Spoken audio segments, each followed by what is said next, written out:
Les formations comprises au RNCP apprennent à un métier. Il s'agit de certification professionnelle.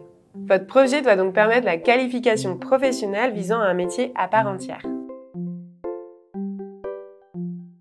Dans cette vidéo et les suivantes, nous allons nous focaliser sur les 9 critères à respecter dans le cadre de votre dossier de candidature à une inscription au RNCP. Nous allons surtout nous focaliser sur les 6 premiers, les 2 derniers critères portant sur des situations un peu plus particulières. Pour introduire votre dossier, pensez à expliquer votre démarche.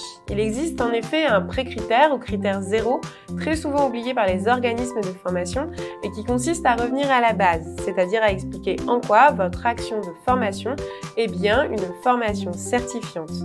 On est bien sur un parcours de formation certifiante avec une situation de départ et une situation d'arrivée qui sont différentes.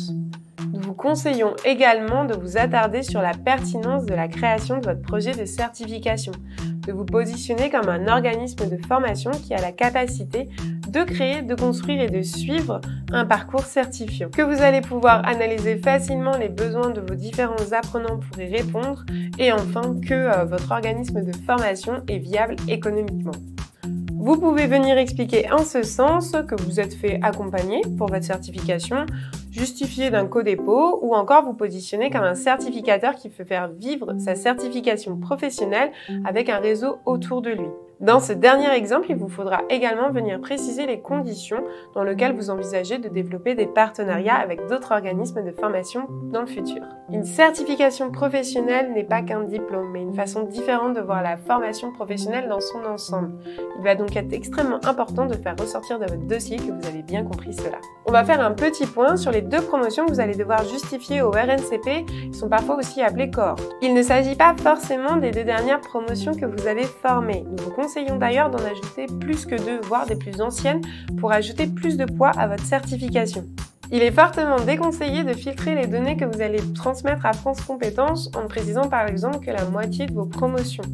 En effet, la commission va venir comparer les données précisées ici avec les différentes données de financement. Enfin, pour rappel, sachez que vous ne pouvez pas utiliser les données liées à des promotions que vous auriez formées par le biais d'une autre certification en vous adossant à un autre certificateur. Pour terminer, sachez que ce critère de promotion n'est pas applicable aux métiers reconnus comme émergents par France Compétences. Les cohortes que vous avez précisées dans votre dossier de certification pourront bénéficier de façon rétroactive de la valeur de votre certification, notamment via une VAE, validation d'acquis d'expérience. Cela ne concerne que les apprenants dont les données ressortent dans le taux d'insertion professionnelle et qui ont bien sûr passé le même examen que celui que vous allez proposer dans le cadre de votre certification.